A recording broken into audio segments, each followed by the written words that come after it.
Virat, cricket का passion मैं आपका बचपन का देख रहा था, वो इतना है।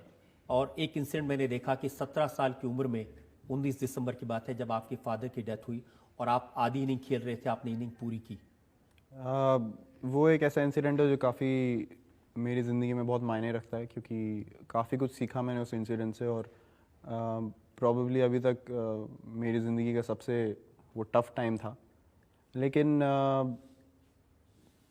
पता नहीं मुझे क्या फीलिंग हुआ कि मतलब मुझे जाके खेलना चाहिए। मैंने अपने घर वालों क्या से हुआ? पूछा। आप जो दर्शक हैं उनके लिए बहुत इंस्पायर करने वाली चीज़ हो सकती है, अगर आप उनको पूरी बात बताएं।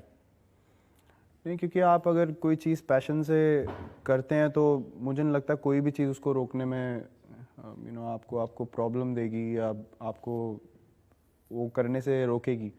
तो यही था कि मतलब क्रिकेट मेरे लिए सब कुछ है, और ये मैंने बचपन से ही सोचा है। तो मैं एक स्पोर्ट के लिए डेडिकेटेड था। तो ये इंसिडेंट हुआ मेरे लिए बहुत शॉकिंग था, सबके लिए शॉकिंग था। लेकिन मैंने अपने घर वालों से बात करी कि क्या मैं जाके खेल सकता हूँ। तो उन्होंने बोला हाँ कि तू जा सकता है, और तेरा मैं एक डिसीजन है। बैकग्राउंड जरा दर्शकों को बता देना चाहता हूं। 17 साल के थे विराट कोहली। अब रात को 2 बजे इनके फादर की डेथ हुई। 54 साल की उम्र थी, बहुत ज़्यादा कोई उम्र नहीं थी। और तब ये एक पारी खेल रहे थे दिल्ली की तरफ रणजी ट्रॉफी में। 40 रन ये बना चुके थे। और अगले दिन जो विराट ने बताया कि सुबह जाके इन्होंने अपनी पारी को कंटिन्यू किया। जी, तो मैं गया, मैं अकेला ही गया ग्राउंड पे।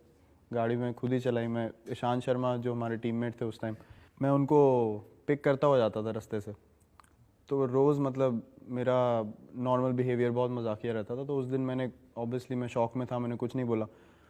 तो उन्होंने पूछा कि क्या हुआ, तो मैंने उन्हें बताया। तो काफ़ी शौक हुए वो। तो उन्हें पूरे टीम को उन्होंने बताया सुबह।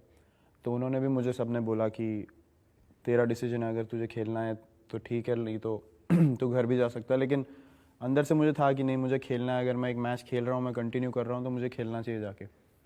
तो मैं खेला उस दिन सुबह। मैं 90 रन बना के आउट हुआ और टीम को हारने से बचाया। तो उस दिन मुझे काफ़ी कुछ सीखने को मिला लाइफ में कि अगर आप किसी चीज़ की तरफ डेडिकेटेड हैं तो उस पर पूरा डेडिकेशन होना चाहिए। कोई भी चीज़ आपको उससे डिस्ट्रैक्ट नहीं करनी चाहिए।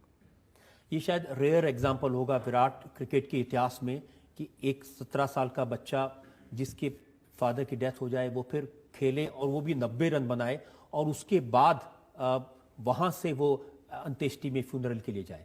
हाँ, मैच ख़त्म होने के बाद मैं फ्यूनरल के लिए गया था। और मतलब मुझे पूरे दिन समझ नहीं आया कि हुआ क्या मेरे साथ। सिर्फ मैं उसी टाइम में सेंस में था जब मैं क्रिकेट खेल रहा था। उसके अलावा मुझे कोई होश नहीं थी कि मतलब क्या हो रहा है मेरे साथ आसपास। तो जैसे मैंने कहा, काफ़ी टफ टाइम था मेरे लिए। और काफ़ी उस चीज़ से मुझे आज भी कॉन्फिडेंस मिलता है जब मैं सोचता हूँ कि अगर कोई सिचुएशन में मैं फंस जाता हूँ तो उस टाइम को याद करता हूँ कि जो टफेस्ट सिचुएशन थी मेरी लाइफ में, मैंने उसको कैसे हैंडल किया। तो उससे काफ़ी मुझे स्ट्रेंथ मिलती है। बिल्कुल, आपने बहुत अच्छी बात कही। सबसे डिफिकल्ट सिचुएशन अपने अपनी जिंदगी की हैंडल कर ली। मुझे लगता है कि अब देश के लिए जब भी मुश्किल सिचुएशन आएगी तो विराट कोहली उसको हेल्प कर सकेगा। होपफुली मैं आई विश कि मैं कर सकूँ।